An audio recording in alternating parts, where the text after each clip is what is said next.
সুপ্রিয় শিক্ষার্থীবৃন্দ, স্বাগতম সবাইকে আজকের ক্লাসে। তো আজকে আমরা 17 অধ্যায় এটা নিয়ে আলোচনা করব। দেখো, তো শুরুতেই দেখো একটা টেবিলে ডাটা দেওয়া আছে। ডাটাটা হচ্ছে যে 20 জন শিক্ষার্থীর আইসিটি বিষয়ে প্রাপ্ত নম্বরে একটা সারণী দেওয়া আছে। তো এখান থেকে আমাদের কিছু হিসাব নিকাশ করতে হবে। তাহলে n ইকুয়ালস টু টোটাল 20 জন। আচ্ছা, তো তোমরা জানো আইসিটিতে হচ্ছে 50 নাম্বারের মতো পরীক্ষা হয়। তো এই যে 50 নাম্বার, 1 থেকে 10-এর মধ্যে পাইছে 2 জন শিক্ষার্থী, 11 থেকে 20 মার্ক পাইছে 5 জন, 21 থেকে 30 6 জন, 41 থেকে 50 3 জন। টোটাল যোগ করলে 20 আসতেছে। তো এখান থেকে আমরা কেন্দ্রীয় প্রবণতাগুলো হিসাব করব। তোমরা জানো কেন্দ্রীয় প্রবণতাকে টোটাল 3 ভাগে ভাগ করা হয়েছে। এক হচ্ছে গড়, 2 নাম্বার মধ্যক, 3 হচ্ছে প্রচুরক। মধ্যক 3 নাম্বারটা হচ্ছে প্রচুরক। তো এইগুলোর হিসাব আমরা দেখব। গড়টা হচ্ছে সাধারণ গড় এবং সংক্ষিপ্ত পদ্ধতিতে গড়। তো সাধারণ গড় এবং সংক্ষিপ্ত পদ্ধতিতে গড়, তাহলে এটা সাধারণ গড়ের সূত্র x bar equals to summation of fi xi শ্রেণীর মধ্যমান ডিভাইডেড বাই n। fi গণসংখ্যা, xi যে শ্রেণীর মধ্যমান, nটা হচ্ছে টোটাল নাম্বার। আর সংক্ষিপ্ত পদ্ধতিতে গড়টা হচ্ছে x বার, এটা ইকুয়ালস টু আনুমানিক গড় প্লাস বিচ্যুতির গড় summation of fi ui divided by n into h। তাহলে এখান থেকে এটা এমসিকিউ আসে কিন্তু, হ্যাঁ, এটাকে বলা হয় বিচ্যুতির গড়। বিচ্যুতির গড়, তাহলে সব টার্ম আমরা মনে রাখবো, চেষ্টা করবো মনে রাখার। আচ্ছা, এখন মধ্যকের সূত্রটা আমরা জাস্ট হচ্ছে শ্রেণীবদ্ধ ডাটার ক্ষেত্রে দেখছি, হ্যাঁ। আর বেসিক পার্টে আমরা অশ্রেণীবদ্ধ ডাটার, এলোমেলো ডাটার, আনগ্রুপ ডাটার আমরা দেখবো গড় মধ্যক প্রচুরক কিভাবে বের করে। আচ্ছা দেখো, মধ্যকটা হচ্ছে মধ্যক শ্রেণীর lowest value plus n by two minus F C into H divided by F M. প্রত্যেকটার বিশ্লেষণ আমরা কিন্তু অঙ্ক করার সময় বলবো। আচ্ছা, প্রচুরকের সূত্রটা হচ্ছে, প্রচুরকের সূত্র L plus F one plus F two divided by F one into H. দেখো উল্টা লিখতেছি, তো উপরে হচ্ছে এফ ওয়ান, নিচে কত F one plus F two into H. এটা হচ্ছে প্রচুরকের সূত্র। তো এই আর কি, তো আমরা সারণী থেকে এই তিনটা বিষয় হিসাব করব। ওকে, তাহলে তোমাদের ক্লিয়ার হয়ে যাবে, একসাথে তিনটা দেখলে তোমাদের হয়ে যাবে। তাহলে আমরা এখন গড় নির্ণয় করব। তো এটার দুইটা, একটা নর্মাল গড় আর একটা হচ্ছে সংক্ষিপ্ত পদ্ধতিতে গড়। তো শুরুতেই আগে গড় এক্স বার এটা নির্ণয় করব। X bar equals to summation of F I X I divided by N. তাহলে এটা দেখি কত আসে। তো আমাকে দেখো কি কি লাগবে, শুরুতেই শ্রেণী ব্যবধান তো লাগবেই, শ্রেণী ব্যাপ্তি বা শ্রেণী ব্যবধান এটা লাগবে। তারপরে গণসংখ্যা এফআই। আচ্ছা, শ্রেণীর মধ্যমানটা আগে, মধ্যমান, শ্রেণীর মধ্যমান, তাহলে এটাকে কিন্তু তোমরা জানো সবাই xi দ্বারা প্রকাশ করা হয় শ্রেণীর মধ্যমানটাকে। আর এখানে গণসংখ্যা বা ফ্রিকোয়েন্সি, গণসংখ্যা fi। এই তো, আর তো কিছু লাগতেছে না টোটাল। তাহলে 1 থেকে 10, 11 থেকে 20, 21 থেকে 30, 31 থেকে 40, 41 থেকে 50। আচ্ছা, এটাতে নাম্বার ছিল 25643, 2, আচ্ছা গণসংখ্যা ছিল এটা 25643, 25643 43 43। আচ্ছা, মধ্যমানটা কি জানো, জানো তোমরা সবাই যে highest value plus lowest value দুটো যোগ করে 2 দিয়ে ভাগ করতে হবে, ঠিক আছে। এটা এটা হচ্ছে শ্রেণীর নিম্ন সীমা, এটা উচ্চ সীমা, দুটো যোগ করে 2 দিয়ে ভাগ করলে মধ্যমানটা পাওয়া যাচ্ছে। তাহলে আমরা যদি হিসাব করি সেই মানটা দাঁড়াবে এটা 5.5, সবগুলো 10 করে বাড়বে, তাহলে এটা 31 হচ্ছে, ভাগ করলে 15.5। তাহলে এইভাবে এটা 25.5 হবে, এটা হবে তোমার 35.5, আর এটা হবে তোমার 45.5। এখন আরেকটা জিনিস নিতে হবে কি জানো, এফ আই এক্স আই, এটা নিতে হবে summation of F I x I. তাহলে ওটার যোগফল আর কি, তাহলে এফ আই এক্স আই এর যোগফলটা লাগতেছে। তাহলে এখানে আবার এফ আই এক্স আই এটা নিতে হচ্ছে। এটা নিলে দেখো কত হয়, এফ আই সাথে এক্স আই গুণ করতে হবে, তাহলে এই দুটো যদি গুণ করে দাও ক্যালকুলেটরে 11 আসবে। তো এখান থেকে আমি একটা কথা বলবো, শোনো, এই ডাটাগুলো কিন্তু ক্যালকুলেটরে দিয়ে গড় মধ্য প্রচুরক এগুলো কিন্তু বের করা যায়, বুঝছো, ওটা তোমরা শিখে নিবে আর কি ইউটিউব থেকে। তাহলে এটা দিয়ে এটা গুণ করে দেখো কত আসে। ওটা আসবে তোমার 77.5, 153। এটার সাথে এটা আসবে 77.5, এটা আসবে তোমার 153। 6 দিয়ে এটাকে গুণ করলে, 4 দিয়ে এটাকে গুণ করলে আসবে তোমার 142, এটা আসবে তোমার 142, এখানে আসবে 136.5। 136.5। তো এখন এই টোটাল এই নাম্বারটা ক্যালকুলেটর দিয়ে যোগ করে দেখবে তোমরা, এটা summation of F I x I কত আসে, summation of F I x I, তাহলে এটার যোগফলটা আসবে তোমার 520। কথা বুঝছো, 520 আসবে। এখন যে কাজটা তোমাকে করতে হবে, এখানে মানটা বসাইতে হবে, যে এই টোটাল পাইছি 520 ডিভাইডেড বাই এন ছিল হচ্ছে 20 জন, তাহলে এটা তুমি হিসাব করলে পাবে 26। তাহলে 26 মার্ক, অর্থাৎ 1 থেকে 50-এর মধ্যে পরীক্ষায় 26 মার্কটা হচ্ছে গড়। গড়ে 26 মার্ক পাইছে সবাই আর কি, বুঝছো? একটা স্টুডেন্টকে টান দিলে দেখা যাবে ও গড়ে 26 মার্ক করে পাইছে। আচ্ছা, এই হচ্ছে বিষয়। এখন সংক্ষিপ্ত পদ্ধতিতে গড়ের ক্ষেত্রে তোমার কি কি লাগবে দেখো, সেটা আমরা ধরো লিখলাম এখানে, এই জায়গাটা লিখতে দিতে এক্স বার, এটা ইকুয়ালস টু এ লাগবে আনুমানিক গড় প্লাস বিচ্যুতির গড়, অর্থাৎ summation of F I U I divided by N into H. তাহলে এখানে ইউআইটা আবার কি জানো, ইউআই এর সূত্রটা আমি এই জায়গায় বক্সে লিখে দিই। ইউআই ইউআই হচ্ছে X I minus A divided by H, X I minus A divided by H, এটা হচ্ছে ইউআই এর সূত্র। আচ্ছা, তাহলে এক্স আই লাগতেছে, এফ আইটা তো লাগতেছে, তাহলে এখন UI summation of F I UI X I minus A divided by H. আচ্ছা দেখো, তাহলে তাহলে ইউআই এটা হচ্ছে X I minus A divided by H, আর লাস্টে লাগতেছে এফ আই ইউআই এর গুণফল। তাহলে খেয়াল করো, এটাকে বলা হয় ধাপ বিচ্যুতি। এটাকে কি বলা হয়? ধাপ বিচ্যুতি। এটাকে কিন্তু ধাপ বিচ্যুতি বলা হয়, ধাপ বিচ্যুতি।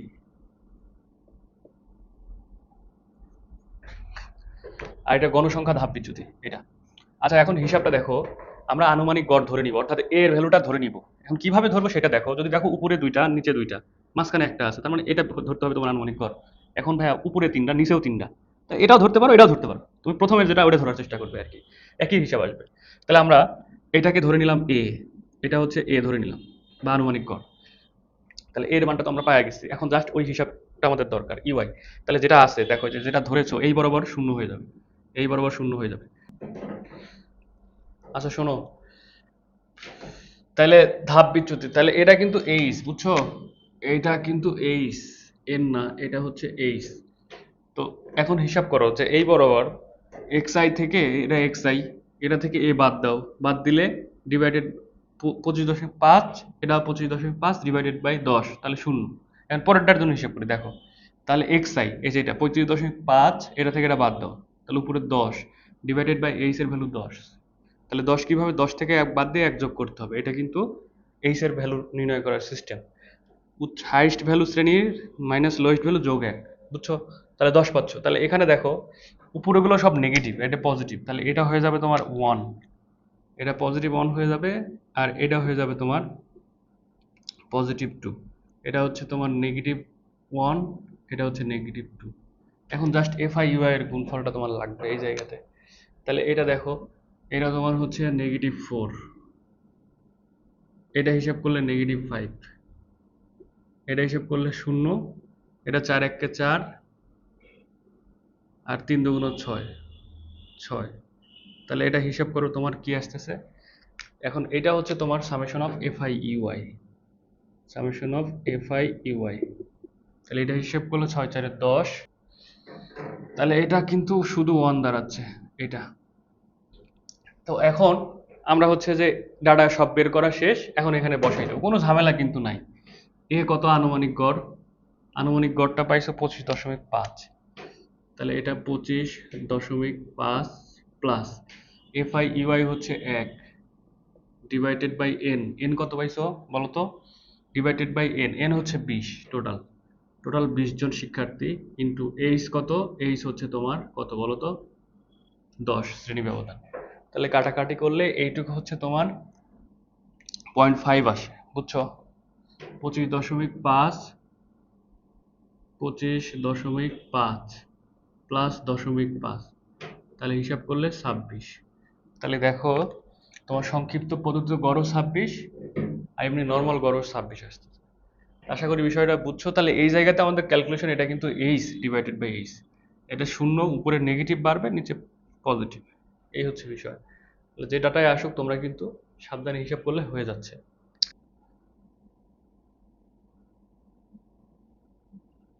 তাহলে মধ্য শ্রেণীর lowest value plus n/2 minus F C into H divided by FM.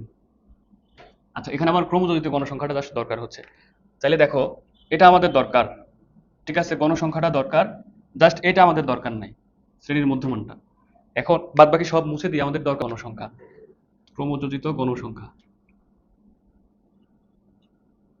ক্রমযোজিত গণসংখ্যা। তাহলে এটা কিন্তু বড় হাতের এফসি দ্বারা প্রকাশ করা হয়। এটা হচ্ছে বড় হাতের এফসি। বুঝছো কেন বড় হাতের এফসি? সিতে কিউমুলেটিভ, এফতে ফ্রিকোয়েন্সি। কিউমুলেটিভ হচ্ছে ক্রমযোজিত, ফ্রিকোয়েন্সিতে গণসংখ্যা। আর শুধু গণসংখ্যা ছোট হাতের এফ দ্বারা প্রকাশ করা হয়। এটা আমাদের তো দরকার হচ্ছে না। তাহলে ক্রমযোজিত গণসংখ্যা, এটা হিসাবটা আমরা এখান থেকে করবো যে প্রথমটা তো 2 বসবে, এখানে 2। আচ্ছা, তাহলে এটার সাথে এটা যোগ করতে হবে, অর্থাৎ 2 যোগ করলে 7। এই 7-এর সাথে এটা যোগ করো 13। এখন 13 থেকে এটা যোগ করো 17, এটা 17। আর লাস্টেরটা হচ্ছে 20। ঠিক আছে? আচ্ছা, এখন দেখো, এই যে আমরা ক্রমযোজিত গণসংখ্যা পাইলাম, এবার এই ভ্যালুটা জাস্ট এখানে ইনপুট দিলে আমরা মধ্যকটা পেয়ে যাবো। দেখো, তাহলে মধ্যক শ্রেণী কোনটা? n/2টা, এটা হচ্ছে মধ্যক শ্রেণী। এটা কিন্তু মধ্যক শ্রেণী, এটা n/2, এটা কিন্তু মধ্যক শ্রেণী। মধ্যক শ্রেণী হচ্ছে n/2। তাহলে n দেওয়া আছে তোমার কত? 20 জন শিক্ষার্থী টোটাল। 20 কে 2 দিয়ে ভাগ দাও, 10। 20 কে 2 দিয়ে ভাগ দিলে 10, তাহলে ওটা হচ্ছে মধ্যক শ্রেণী। 7-এর পরবর্তী যে সংখ্যাটা, বুঝছো, 8, 9, 10, 11, 12, 13, এই 6 জন এখানে আছে। দেখো, 7 পর্যন্ত তো ভাইয়া এই জায়গা আছে, 7 পর্যন্ত তো আগের শ্রেণীতে, 7 পর্যন্ত আগের শ্রেণী, তারপরে 8, 9, 10, 11, 12, 13 হচ্ছে এই শ্রেণীতে। বুঝছো, এই 6 জন, এই 6 জন হচ্ছে এই শ্রেণীতে। তাহলে 10 যে সংখ্যাটা, মানে 10 যে নাম্বার, সেটা কিন্তু এখানে আছে। 10 গণসংখ্যা অবশ্যই এই শ্রেণীতে আছে। তাহলে এই শ্রেণীর লোয়েস্ট ভ্যালু হচ্ছে কত দেখো তো? 21। এই শ্রেণীর লোয়েস্ট ভ্যালু হচ্ছে 21।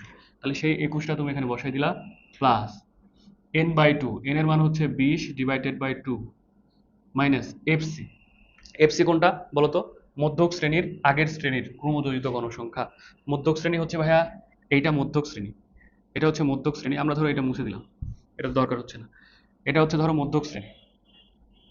তাহলে মধ্যক শ্রেণীর আগের শ্রেণীর ক্রমযোজিত গণসংখ্যা, তাহলে এটা হচ্ছে তোমার এফসি, মধ্যক শ্রেণীর আগের শ্রেণীর ক্রমযোজিত গণসংখ্যা। আর তাহলে এটা বাদ দাও, -7 ইন্টু এইচ, এইচ হচ্ছে শ্রেণী ব্যবধান 10 ডিভাইডেড বাই এফএম, এফএম হচ্ছে মধ্যক শ্রেণীর গণসংখ্যা।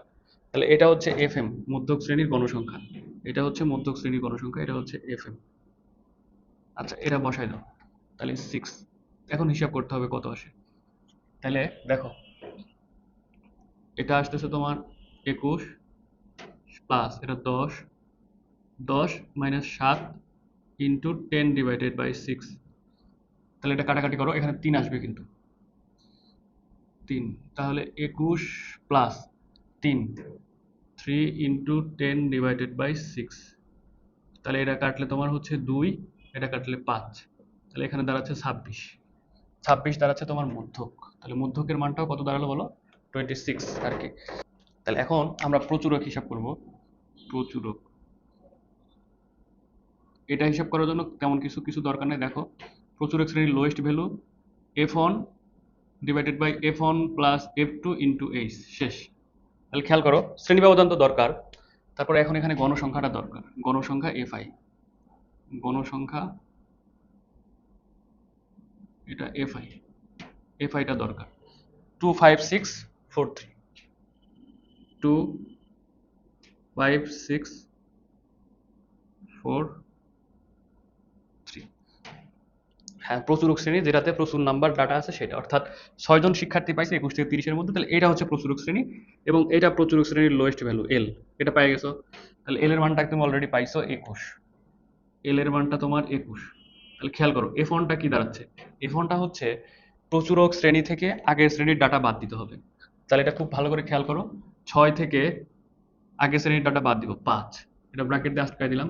এবার খেয়াল করো, এফ ওয়ানটা তো এটাই, 6 থেকে 5 বাদ দিব, অর্থাৎ 6 মাইনাস 5 প্লাস এফ টুটা কি বলতো? এই যে প্রচুর থেকে পরেরটা বাদ দিব, তাহলে 6 থেকে পরের ডাটাটা বাদ দিব, শেষ। ইন্টু এইচ, এইচটা কত বলতো? এইচ হচ্ছে 10। এখন এটার হিসাবটা যেটা আসে সেটাই। তাহলে দেখো কত আসে, এটা আসবে তোমার 21, এটা 21 প্লাস উপরে 1, নিচে 1 প্লাস 6 থেকে 4 বাদ দিলে 2 ইন্টু 10।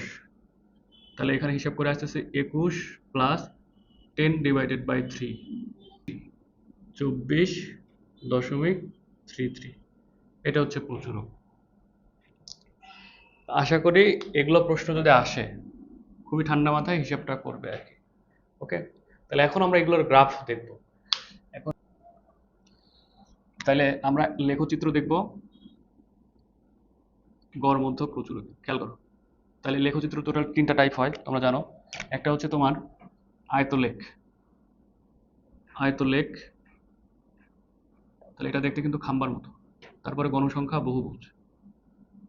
গণসংখ্যা বহুভুজ, এটা দেখতে পাহাড়ের মতো, আর এটা জাস্ট উচ্চতা আকারে যাবে, সেটা হচ্ছে ক্রমযোজিত গণসংখ্যা গ্রাফ বা অজীব রেখা বলে এটাকে। অজীব রেখা, এটার আরেক নাম হচ্ছে ক্রমযোজিত গণসংখ্যা গ্রাফ বা চিত্র। তাহলে কোনটার জন্য কি কি লাগে দেখো। এটার জন্য এক্সট্রা তথ্য, সেটা লাগে হচ্ছে তোমার হচ্ছে অবিচ্ছিন্ন শ্রেণীসীমা।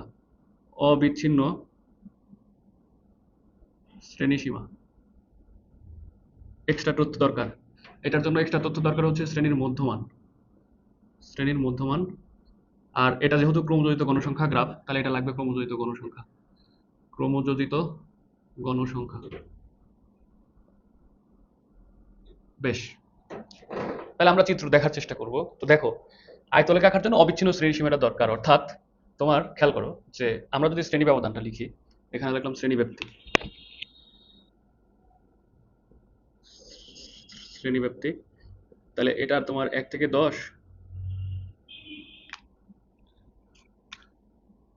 1 থেকে 10, 11 থেকে ধরো 20, 21 থেকে 30, 31 থেকে 40, 41 থেকে 50। এখন কথা হলো যে এগুলো তো ভাইয়া নাম্বারের শ্রেণীসীমা। এখন বলা হলো যে 10 থেকে 11 অর্থাৎ 10.5, এই নাম্বারটা তো অবশ্যই একজন পাইতে পারে। তাহলে সেটা আসলে কোথায় প্লট করবো গ্রাফে? এই জন্য আমাদের অবিচ্ছিন্ন শ্রেণীসীমাটা দরকার। এই জন্য আমাদের অবিচ্ছিন্ন শ্রেণীসীমা দরকার। অবিচ্ছিন্ন শ্রেণীসীমা, এইটা দরকার। তাহলে এটা 2 নম্বরের ক্ষেত্রে দরকার, সরি 1 নম্বরের ক্ষেত্রে, অর্থাৎ আয়তলেখে আঁকার জন্য এটা দরকার, অবিচ্ছিন্ন শ্রেণীসীমা। তাহলে এটা কি করব, এই যে শ্রেণীর নিম্ন সীমাটাকে 0.5 পিছাই দিব, এটা 0.5 করে দিব, আর এটা 0.5 আগাই দিব, এটা 10.5 করে দিব। এটা দেখো 0.5 পিছাই দিব, তাহলে দেখো মিলে গেল 10.5। এটা হচ্ছে তোমার 20.5। তাহলে এটা 0.5 কমাই দিব, 20.5 হবে। এটা হবে তোমার 30.5। এটাও তাই, 30.5। এটা হবে তোমার 40.5। 40.5, এটা হবে তোমার 40.5, 50.5। আচ্ছা, হলো। এবার খেয়াল করো, আমরা এই যে 2 নাম্বার গণসংখ্যা বহুভুজের ক্ষেত্রে সবগুলো আগে লিখে নেই। এটার জন্য আমাদের এক্সট্রা তথ্য কি দরকার? শ্রেণীর মধ্যমান। তাহলে দেখো, এখানে শ্রেণীর মধ্যমান হচ্ছে 2 নাম্বারের জন্য দরকার। শ্রেণীর মধ্যমান একবারে লিখে রাখতে চলো, শ্রেণীর মধ্যমান। তাহলে শ্রেণীর মধ্যমানটা আসলে ভাইয়া 2টা যোগ করে 2টা ভাগ 11 আসবে, তাহলে 2টা ভাগ করলে 5.5। পরেরটা আসবে তোমার 31, তাহলে 15.5। 15.5, এটা আসবে 25.5, তারপরটা হচ্ছে 35.5। 35.5, তারপরটা হচ্ছে তোমার 45.5। শেষ। গণসংখ্যা তো সবার জন্য দরকার। গণসংখ্যা, তাহলে গণসংখ্যা হচ্ছে দেখো 25643। 25643। তাহলে এখন লাস্টে লাগবে ক্রমযোজিত গণসংখ্যা, এটা 3 নম্বরের জন্য। ক্রমযোজিত গণসংখ্যা, ক্রমযোজিত গণসংখ্যা, তাহলে এটা এফসি দ্বারা প্রকাশ করা হয়। তাহলে দেখো খেয়াল করো, প্রথমটাতে তো 2, এটা তো ধরো এখানে 2 বসবে, 2 এর সাথে এটা যোগ করলে 7, 7 এর সাথে 6 যোগ করলে 13, 13 এর সাথে এটা যোগ করলে তোমার 17, 17 এর সাথে 3 যোগ করলে 20 টোটাল। তো এই হচ্ছে ডাটা। তো এখন আমরা ধরো 1 2, এটা 3।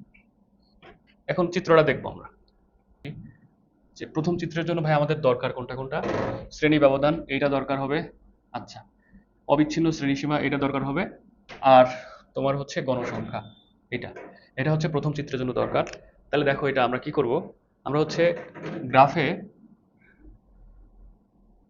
এক্স অক্ষ বরাবর কি প্লট করবো, y অক্ষ বরাবর কি প্লট করবো দেখো।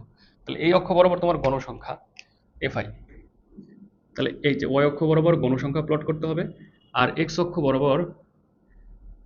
বরাবর হচ্ছে অবিচ্ছিন্ন শ্রেণীসীমা নিতে হবে। অবিচ্ছিন্ন মানে এইটা নিতে হবে। তাহলে এটা হচ্ছে অবিচ্ছিন্ন শ্রেণীসীমা, শ্রেণীসীমা নিতে হবে। যেহেতু এখানে 1 থেকে 0.5 থেকে শুরু হয়েছে, 0.5, তাহলে আমরা ধরো এটা তো শূন্য ছিল, ধরো তাহলে এটা ধরো আমাদের 0.5 এখান থেকে শুরু হয়েছে, তাহলে এটা হচ্ছে 0.5, 0.5। দেখো পরের নাম্বারটা কত হবে, এটা কিন্তু 10.5, এটা হবে 10.5, 10.5। ঠিক আছে, তারপরেরটা কত হবে দেখো, তাহলে এটা নিয়েছি 10.5, 20.5, 30.5, 40.5। এটা হচ্ছে তোমার 20.5, তারপরটা 30.5, তারপরটা 40.5, তারপরটা হবে 50.5, তারপরটা 50.5। আচ্ছা বেশ, তাহলে এখন কি করবো, গণসংখ্যাগুলো আমরা প্লট করে দিব ওই বরাবর।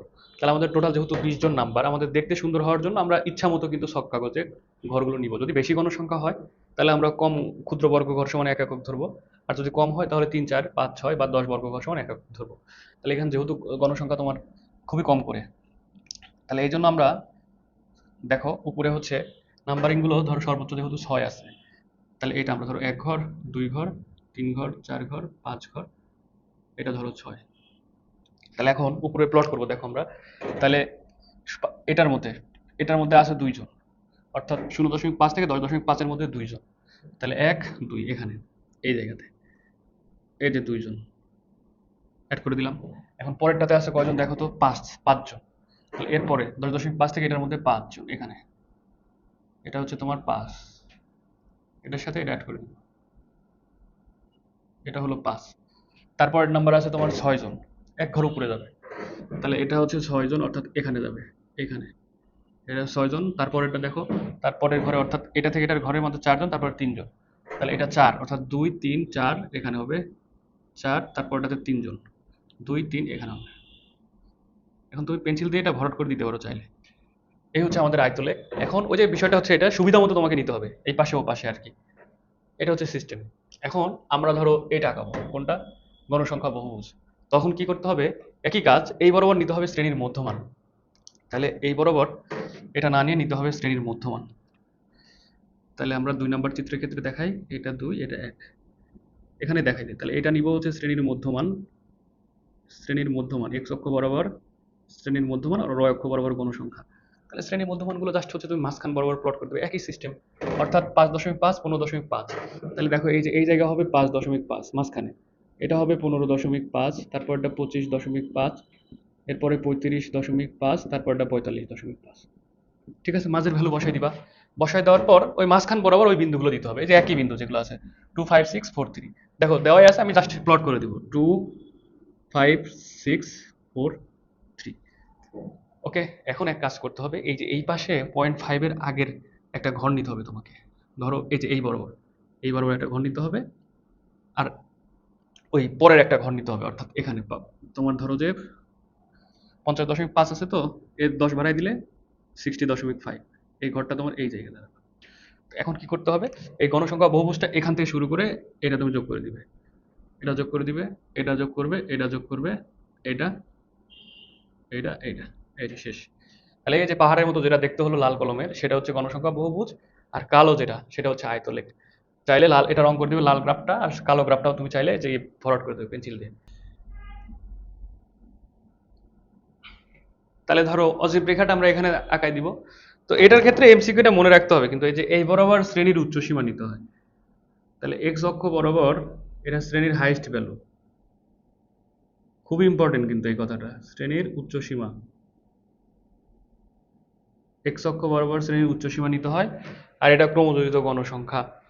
তাহলে এক কাজ করো, যেহেতু 20 জন নাম্বার আছে, তাহলে আমরা একটু কাজ করবো যে এই বরাবর আমরা হচ্ছে ধরো এটা 5, এটা হচ্ছে 10, এটা হচ্ছে 15, এটা হচ্ছে 20। আচ্ছা, এই বরাবর শ্রেণীর হাইস্ট ভ্যালু যেগুলো সেটা নিতে হবে। আচ্ছা দেখো, তাহলে হাইস্ট ভ্যালু হচ্ছে 10, 20, 30, 40, 50, শ্রেণীর হাইস্ট ভ্যালুগুলো নিতে হবে। তাহলে এখানে 10, তারপরেরটা 20, তারপরেরটা 30, এটা 40, এটা 50। ওকে, ক্রস করে যাবে মনে হয় গ্রাফটা, খেয়াল করো। তাহলে এই পর্যন্ত দেখো ক্রমজড়িত গণসংখ্যা আমাদের দরকার হচ্ছে এইটা, ক্রমজড়িত গণসংখ্যা এইটা। তো দেখো এই যে 2, তাহলে এখানে আমরা 2 প্লট করে দিব, দেখো 1 2, তাহলে এখানে।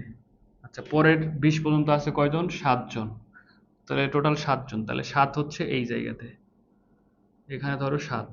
তারপর 30-এ আছে 13, তাহলে এই 30 পর্যন্ত 13, 15, এই যে এটা হচ্ছে 13, এইটা এইটা।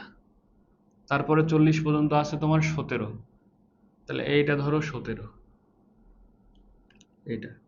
আর তারপরে 50 পর্যন্ত এটা 20 জন, এই 17টা একটু নিচে হবে, এইটা হচ্ছে 20, এটা হচ্ছে 20। এখন কি করব, এই 10-এর আগে শূন্য থেকে শুরু করে দিবা, এখান থেকে ধরো এখান থেকে শুরু করে দিবা, তাহলে এখান থেকে গ্রাফটা উঠে গেছে, এখানে শূন্য ছিল, শূন্য থেকে উঠে এইভাবে উঠে গেছে গ্রাফটা, এইভাবে এইভাবে এইভাবে উঠে গেছে, ঠিক আছে।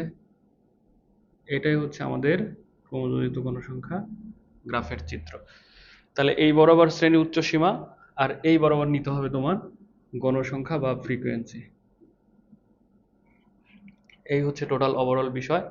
তাহলে এটা হচ্ছে 3 নম্বর চিত্রের জন্য। তো আশা করি ধরো যদি আসে, তাহলে আমি আরেকবার রিকল করে দিই। ধরো আমাদের আঁকাইতে হবে হচ্ছে আয়তলেখ, তাহলে যে টিক দেওয়া আছে শ্রেণী ব্যবধান, অবিচ্ছিন্ন শ্রেণীসীমা আর গণসংখ্যা। আঁকাইতে হবে গণসংখ্যা বহুভুজ, তাহলে এটা হবে না, তখন শ্রেণীর মধ্যমানটা নিতে হবে আর এটা নিতে হবে। আচ্ছা বেশ, আবার ধরো এটাও নেওয়া লাগলো না, আমাদের হচ্ছে যে ক্রমজড়িত গণসংখ্যা গ্রাফ বা অজীব রেখা, তখন শ্রেণীব্যাপ্তি, গণসংখ্যা, ক্রমজড়িত গণসংখ্যা, এই তো। আর চিত্রগুলো দেখাই দিছি। প্রথমটা হচ্ছে তোমার এই যে এটা আয়তলেখটা হচ্ছে দেখতে পাহাড়, দেখতে তোমার খাম্বা, খাম্বার মতো, এটা পাহাড়ের মতো, আর এটা তোমার হচ্ছে যে উঠে যাবে একদম শু করে। আচ্ছা, তো এই হচ্ছে বিষয়। তো তোমরা হচ্ছে যে এখন আরেকটা কাজ থাকবে এখান থেকে, যে বইয়ের একটা অঙ্ক করতে হবে, বইয়ের 12 নম্বর অঙ্ক, বুঝছো? বইয়ের 12 নম্বর অঙ্ক, এটা আলাদাই একটা অঙ্ক, যে এটা আসার মতো। এখান থেকে যেহেতু তোমাদের ধরো 2টা প্রশ্ন হবে, তাই না? তাহলে একটা প্রশ্ন ধরো শ্রেণীবদ্ধ ডাটা থাকতে পারে, আর একটা হচ্ছে অশ্রেণীবদ্ধ ডাটা, অর্থাৎ এলোমেলো ডাটা। এই যে এইটা, এই 12 নম্বর অঙ্কটা কিন্তু প্র্যাকটিস করে যাইতে হবে। যদি কোনো পার্ট থেকে কমন না পড়ে, তাহলে এখান থেকে 2টা দিতে হবে যেহেতু, তাহলে বক্সের মাধ্যমে একটা আসবে আর বক্স ছাড়া একটা আসবে, সেটা ওটা প্র্যাকটিস করতে হবে। আমরা হয়তো ওইটা তোমরা ট্রাই করবে, না পারলে আমরা হচ্ছে যে কমেন্ট করলে আমরা ওইটার জন্য আলাদা একটা ভিডিও দিব। ঠিক আছে, এ পর্যন্ত সবাই ভালো থাকো, সামনের ক্লাসে অন্য একটা ভিডিও নিয়ে দেখা হচ্ছে। আল্লাহ হাফিজ।